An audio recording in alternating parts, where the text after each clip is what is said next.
Hey, this is Will from Longclaw, and you are listening to BODS Mayhem Hour.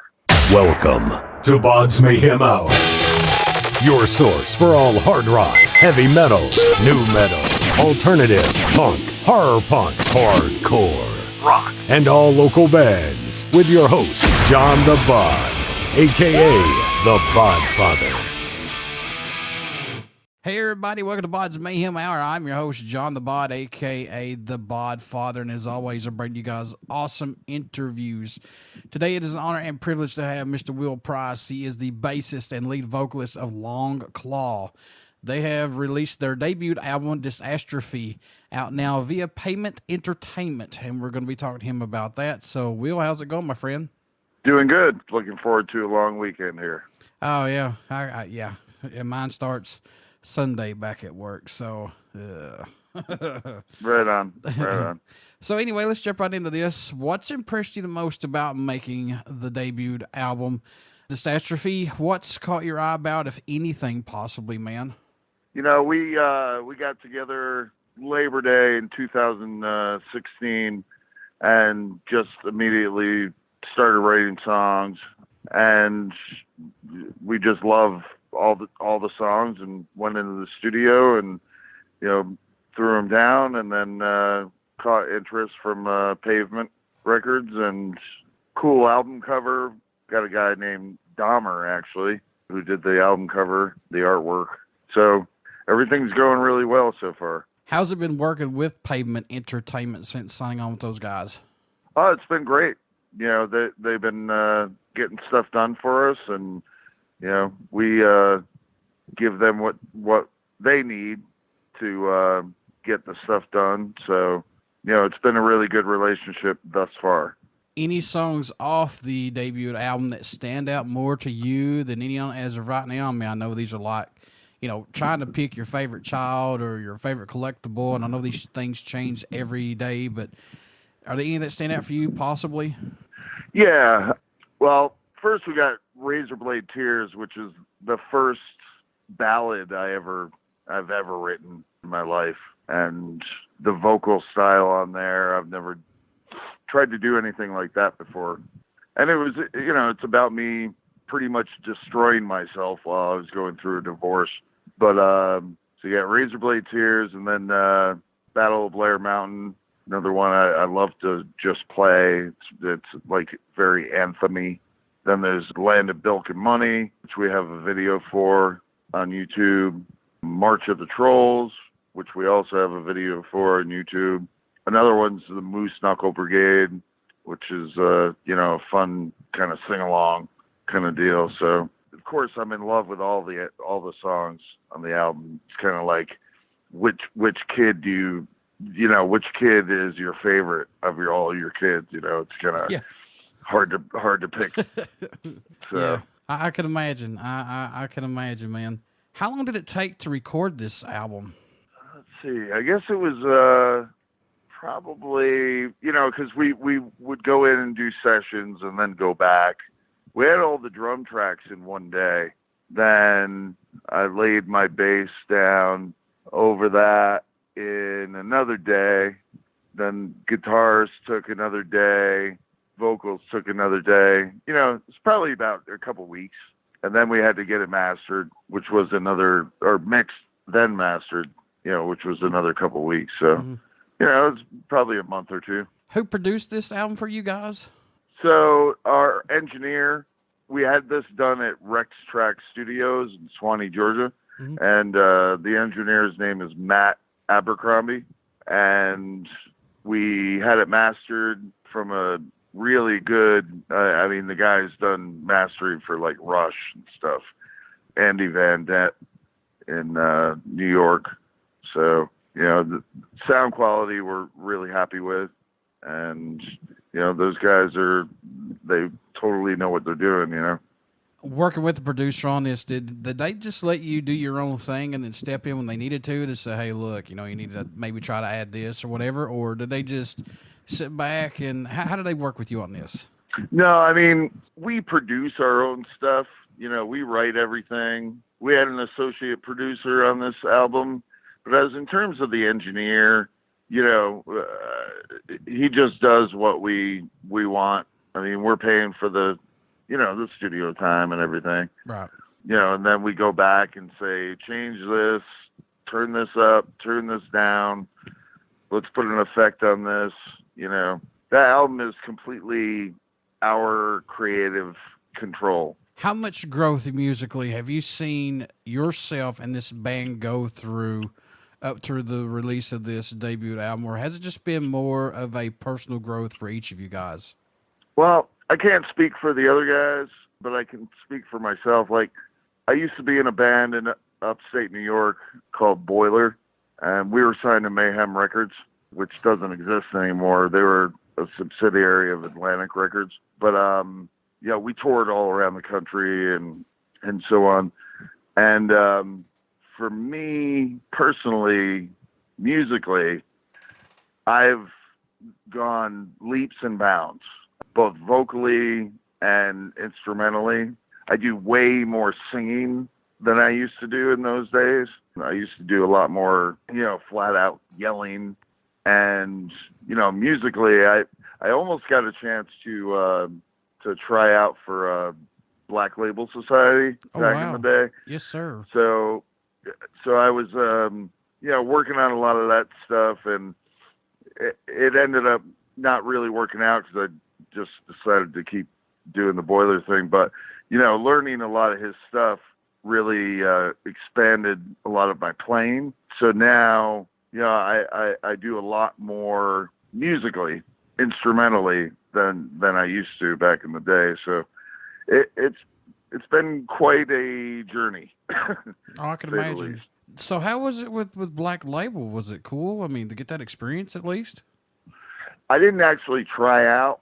I had a contact through our representative at the label at the time. Mm-hmm. And, he was like, well, he's doing tryouts, Zach Wild's doing tryouts for a live bass player. Cause he had already done all the guitars and bass on that first album of theirs, but he needed a touring bass player. So I was working on it for a while. They were going to fly me out to California to, try out for him. But in the end, I ended up, for good or worse, deciding not to go and do that just because I wanted to keep going with my band Boiler.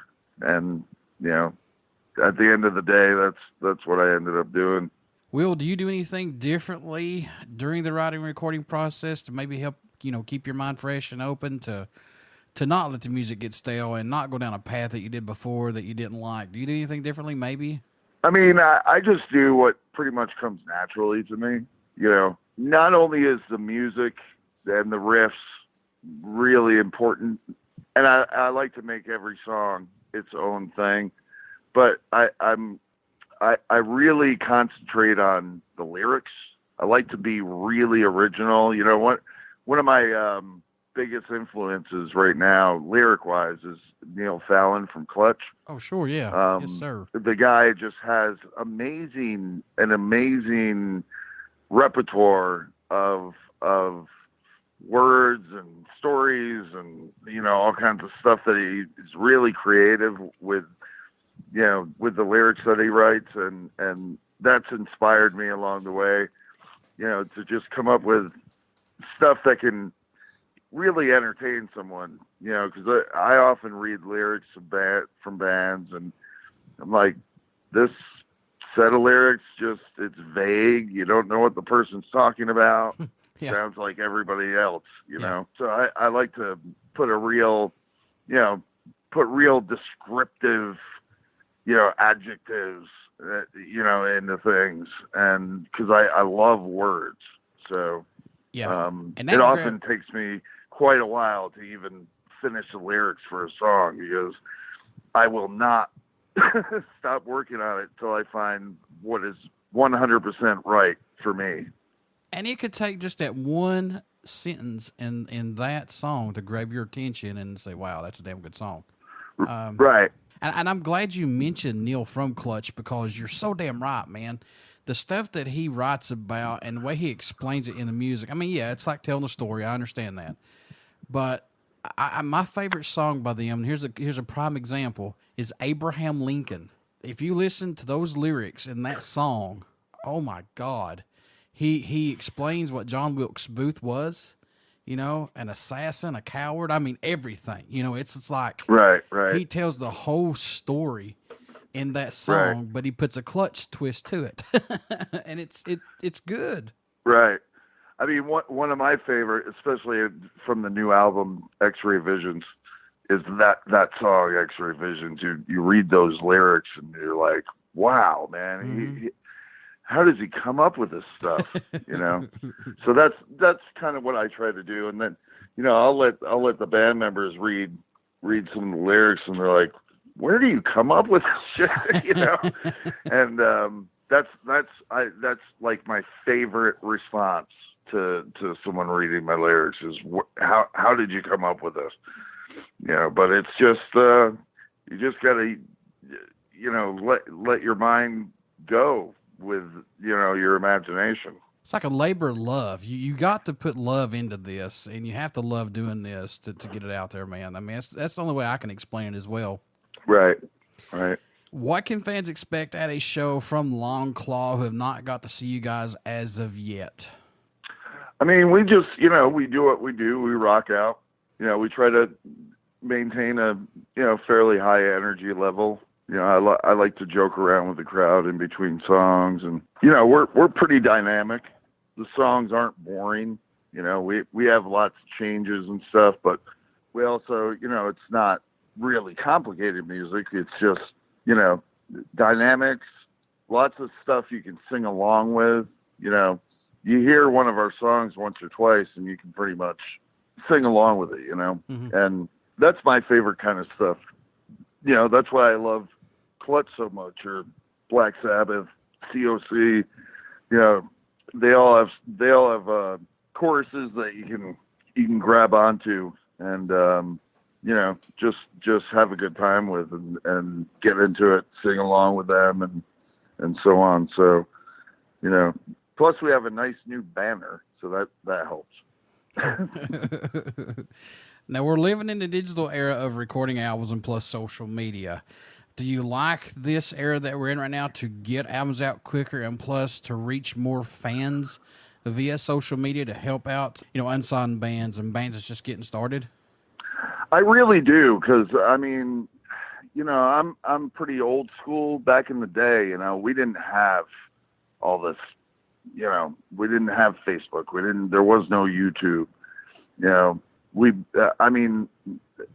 barely had email when I started out. So I do really like that you can reach so many people, because touring can only go so far. And we haven't even toured this album yet, which, we're working on. But I think that the downside to me is that, people can share the stuff and get it for free, which, I mean, that's cool. I understand that. But, bands put a lot of money and a lot of work into what they do. And, we're just asking for, very minimal, cost-wise purchases of our art that we create, So Mm-hmm. it's a double-edged sword, but I think I'd have to err more on the side of the positive with the reach that you can do as opposed to the negative. What does Longclaw bring to the table for music that's not out there as of right now, possibly, in your own opinion?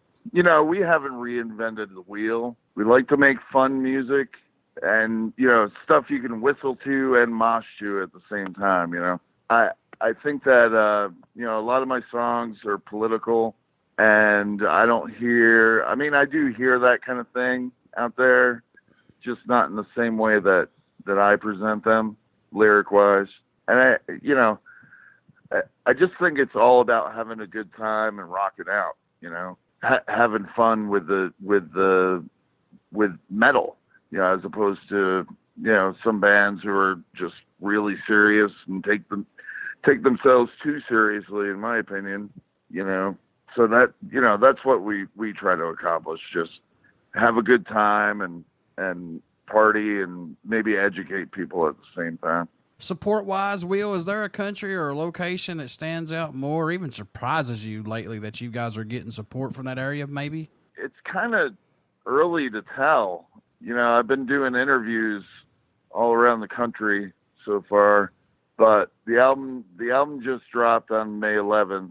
So, I see stuff on Facebook from all around the country, people liking our stuff, and that's all been positive. But I wouldn't be able to pinpoint a particular area yet, because I think it's just a little early in the game. But I'm sure that's gonna happen. It's happened to me before, in my former band Boiler. We were really big in Colorado for some reason, and we never even played there. But so who knows? Who knows what will happen? What made you want to become a musician? What was that spark for you that said, "Yeah, that's what I want to do right there"? I used to hang out with one of my brothers, and he was always listening to like Leonard Skinner and AC/DC, and I really loved. I latched onto that stuff. Then later on, I started listening to like older Rush and Pink Floyd, The Wall. Yeah, I saw The Wall when it first came out in theaters. And then once I discovered Black Sabbath, it was like all over. Black Sabbath is my biggest influence of all time. And then, I was into other metal like Iron Maiden and, Judas Priest and stuff. And then I started to get into a lot of New York hardcore, like Sheer Terror, Gorilla Biscuits, Token Entry. So, it was sort of a culmination of things. There wasn't really one point. I bought my first bass off of a guy I knew for $15 and only had 2 strings on it. I didn't know what the hell I was doing, but I started to teach myself how to play, and later on teach myself how to play and sing. So, it's just been all that since. Folks, Longclaw's debut album is out right now on via Pavement Entertainment. It's called Disastrophe. You want to pick this up. I really, really like this album. There isn't a bad song on it.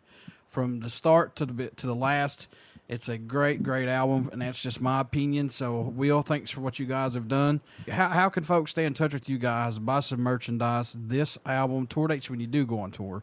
How can you do that? We're on Facebook. Look us up, Longclaw Metal on Facebook. That's where most of our promotion comes from. We do have an online merchandise shirt site that you can go to, which is Teespring Longclaw. It's TEESPRING Longclaw, and you can find a bunch of different designs of shirts. And the label has gotten us on iTunes, pretty much everywhere. You can get it. You can order it through Target, Best Buy, all kinds of places, or you can order it right from the band.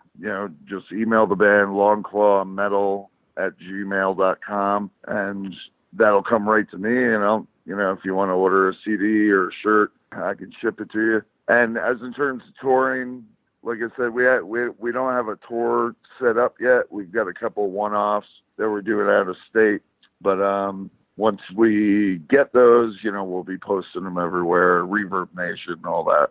Before I let you go, good sir, would you care to do a promo for the show? Absolutely. Gotcha. Hey, this is Will from Longclaw, and you are listening to BODS Mayhem Hour. Everybody stick around. We got some great, great music coming up, and you only hear these interviews right here on BODS Mayhem Hour and BODS Mayhem Radio Network. Thanks so much, Will. Thanks for having me.